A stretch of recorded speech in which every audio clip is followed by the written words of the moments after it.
السلام علیکم ورحمۃ اللہ وبرکاتہ ان الحمد للہ والصلاة والسلام علی سید الانبیاء وعلی آلہ وصحبہ اجمعین اما بعد فاعوذ باللہ من الشیطان الرجیم بسم اللہ الرحمن الرحیم انشاءاللہ الرحمن۔ آج کے اس لیسن میں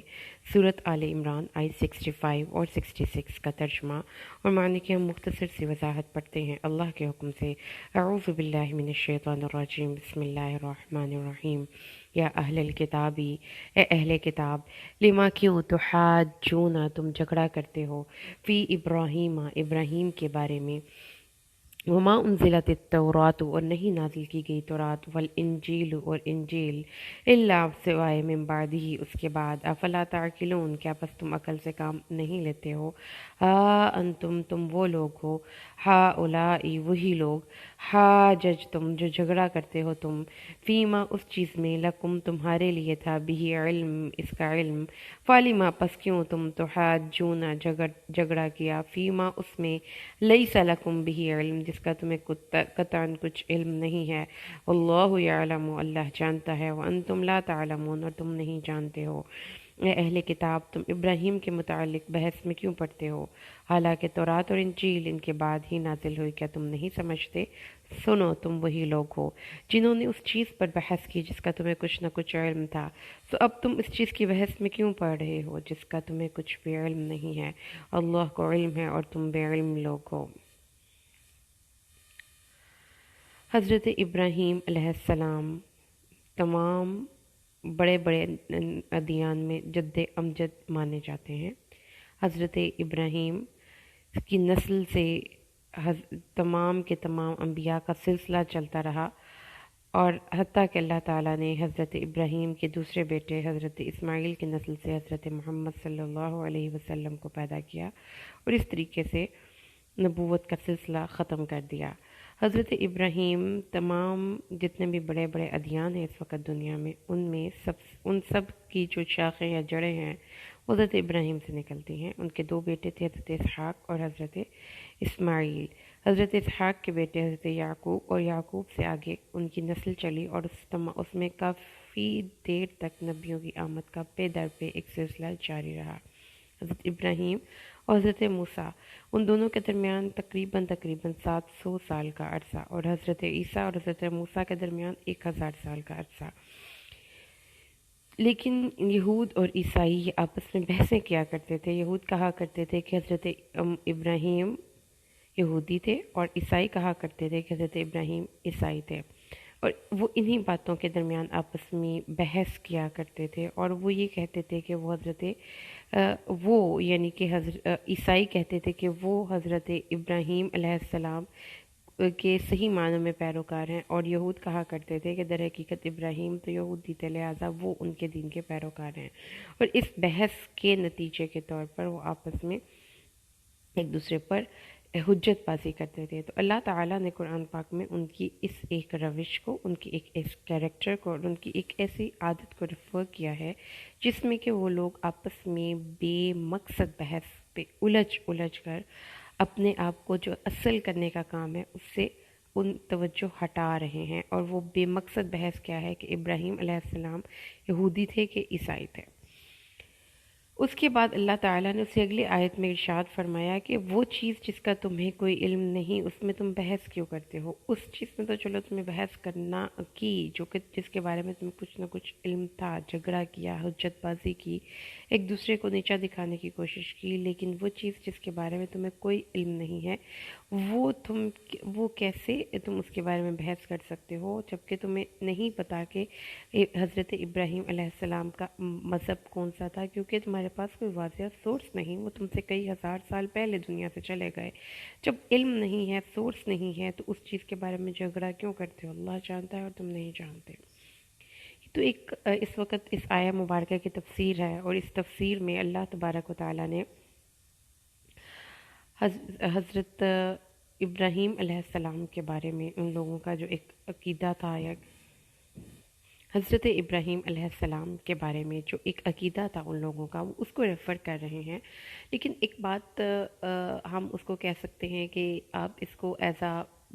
سمبل کے طور پہ لے لیجیے، یا اس کو آپ ایز ہیبٹ کے طور پر لیں کہ ان لوگوں کی عادت جو کہ ان چیزوں میں بحث کرتے ہیں جن میں بحث کرنے کا کسی قسم کا کسی کو کوئی فائدہ نہیں ہے، یا یہ کہ جس چیز کے بارے میں بحث کرنے سے کسی کو کوئی فائدہ نہیں پہنچتا، ان کے کسی قسم کی عقیدے کی اصلاح نہیں ہوتی، اس بحث سے کسی انسان کو کوئی فائدہ نہیں پہنچتا، کسی کے لیے کوئی نیکی کی راہیں ہموار نہیں ہوتی، کوئی کسی کے لیے جو ہے نیکی کے راستے کی طرف بلانے کا کوئی سین یا سلسلہ شروع نہیں ہوتا، بر اور تقوی کا کوئی ایک سلسلہ شروع نہیں ہوتا، ایسے لوگ بحث کرتے ہیں اور بے مقصد اور لا حاصل بحث، دراصل یہ اس کو ریفر کر رہا ہے، بے مقصد اور لا حاصل بحث،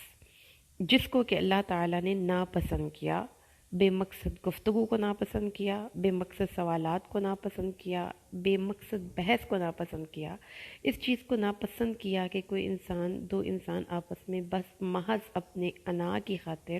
بحث کریں اور دوسرے کو نیچا دکھا کر خوش ہوں، جبکہ اس بحث کا اینڈ گول، اگر آپ دو فریقین آپس میں بحث کر رہے ہیں اور فرض کریں یہ ثابت بھی ہو جاتا ہے کہ حضرت ابراہیم یہودی تھے یا حضرت ابراہیم عیسائی تھے،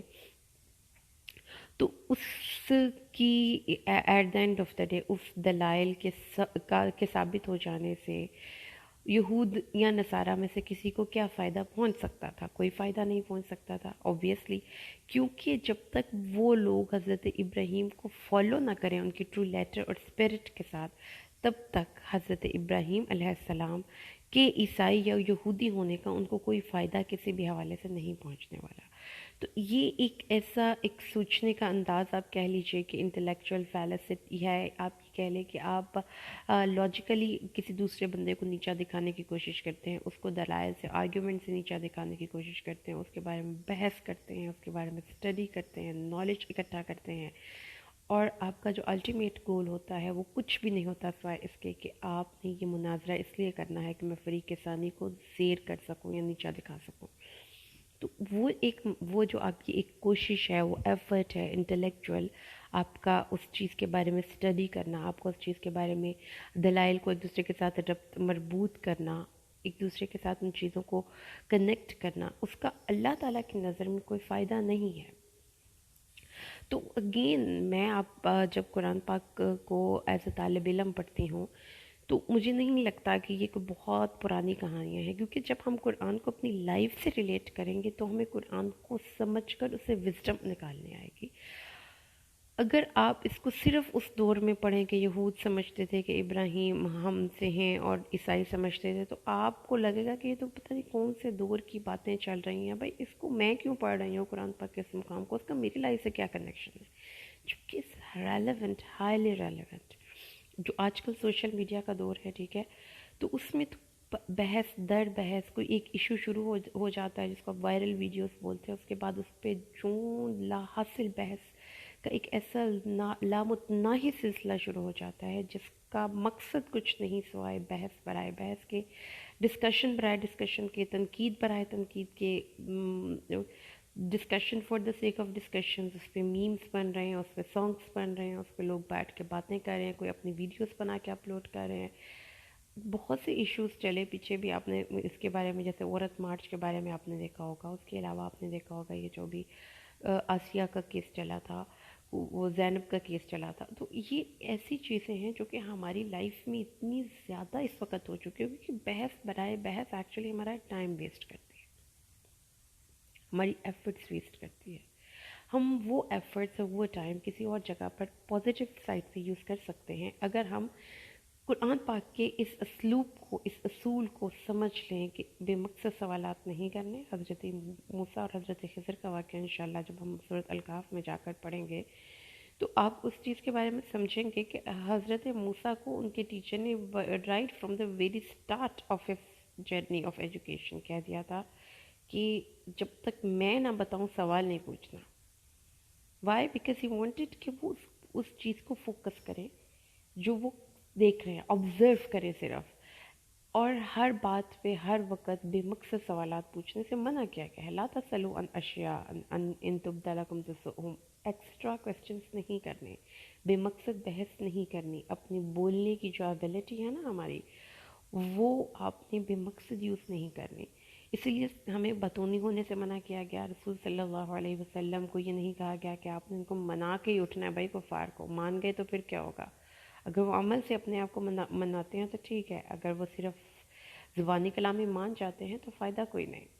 لکم دینکم ولی دین. بس ٹھیک ہے بھائی، تم جیسے جس دین پر عمل کر رہے ہو کرتے جاؤ، ہم اپنے دین پر عمل کرتے جائیں.